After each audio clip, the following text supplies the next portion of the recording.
यस्त्विन्द्रियाणि मनसा नियम्यारभतेऽर्जुन कर्मेन्द्रियैः कर्मयोगम् असक्तः स विशिष्यते। हे अर्जुन, जो पुरुष सच्चे मन से इंद्रियों को कंट्रोल में कर उनसे बिना लगाव लगाए काम करता है, वो ही कर्मयोग का पालन करता है, वही श्रेष्ठ है।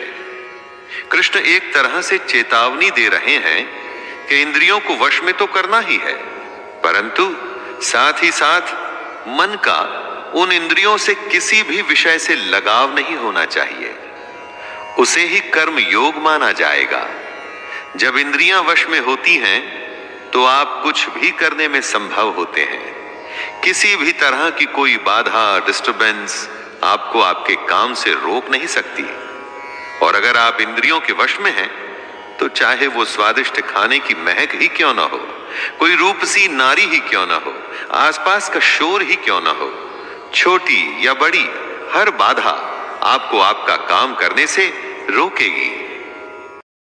नियतं कुरु कर्म त्वं कर्म ज्यायो ह्यकर्मणः शरीरयात्राणि च ते न प्रसिद्धयेद कर्मणः।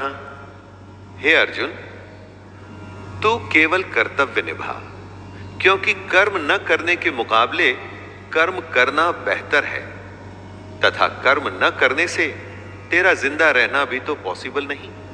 अर्थात तू शस्त्र उठा और युद्ध कर, अपना कर्म कर, क्योंकि ये कर्म न करने से कहीं अच्छा है।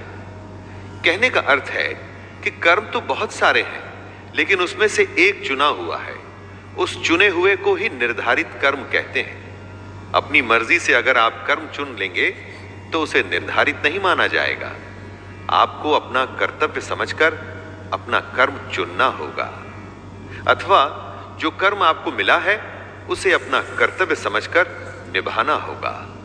यज्ञार्था कर्मणोऽन्यत्र लोकोऽयं कर्म बन्धनः तदर्थं कर्म कौन्तेय मुक्तसंगः समाचर। इस श्लोक में कृष्ण पूरे समाज की भलाई वाले कर्म को समझा रहे हैं। यज्ञ वो होता है जिसमें सब शामिल होते हैं। कृष्ण कहते हैं, यज्ञ के लिए किए जाने वाले कर्मों से ही ये मनुष्य समुदाय कर्मों से बंधता है। इसलिए हे अर्जुन, तू इच्छाओं को छोड़कर उस यज्ञ के लिए ही भली भांति कर्तव्य कर्म कर। यज्ञ अर्थात समाज और प्रजा की भलाई के लिए किया गया निस्वार्थ काम। हमको भी अपने कर्तव्यों को यज्ञ समझ ऐसे कामों में अपना योगदान देना चाहिए जिससे समाज का भला हो। अगर हम सब अपने काम को यज्ञ समझ उसे सम्मान पूर्वक करें तो सबका भला होगा। इसे ही आप निर्धारित कर्म भी मानिए।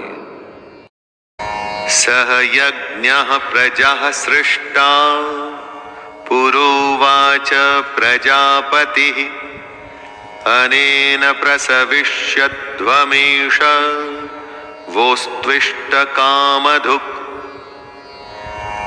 प्रजापति ब्रह्मा ने इस दुनिया की शुरुआत में यज्ञ को रचकर अपनी जनता से कहा कि तुम लोग इस यज्ञ द्वारा वृद्धि को प्राप्त हो और यह यज्ञ तुम लोगों को इच्छित भोग प्रदान करेगा।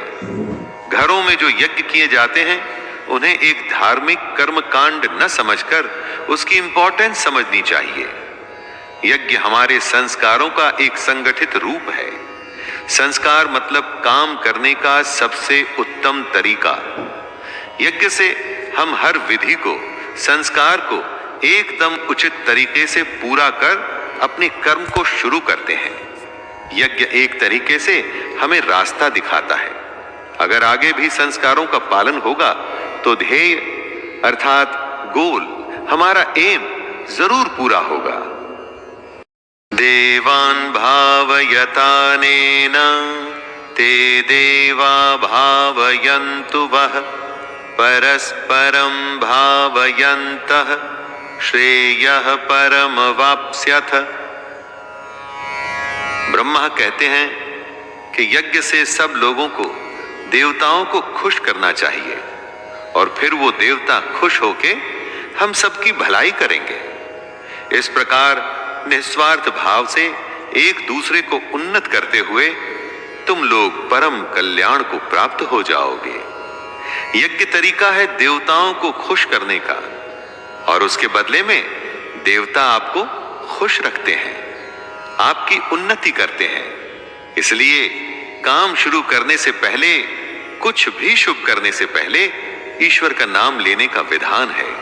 यही ईश्वर का नाम जब सही तरीकों, सही पद्धति, सही मेथड्स के साथ किया जाता है उसे यज्ञ कहते हैं। यज्ञ को अपने और देवताओं के बीच का एक मीडियम मान लीजिए, जिससे दोनों के बीच संबंध बना रहता है।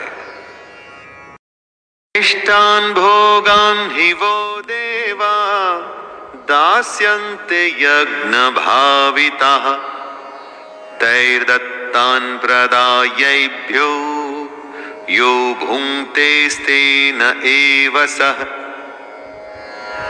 यज्ञ करके जब आप देवताओं की पूजा करते हैं तो वे आपके बिना मांगे ही आपकी सारी इच्छाओं को पूरा कर देते हैं। लेकिन जो यज्ञ नहीं करता, उस यज्ञ से देवता को प्रणाम नहीं करता, लेकिन फिर भी अपनी इच्छाओं को पूरा करना चाहता है, उन्हें चोर समझना चाहिए। कुछ देने पे कुछ मिलता है, कुछ करने से कुछ मिलता है। बिना अर्घ्य चढ़ाए, बिना पूजा किए अगर कोई चाहता है कि उसकी मनोकामना पूरी हो जाए, बिना कुछ काम किए अगर कोई सोचे कि उसका काम बन जाए, तो इसे बेईमानी या चोरी ही तो कहा जाएगा।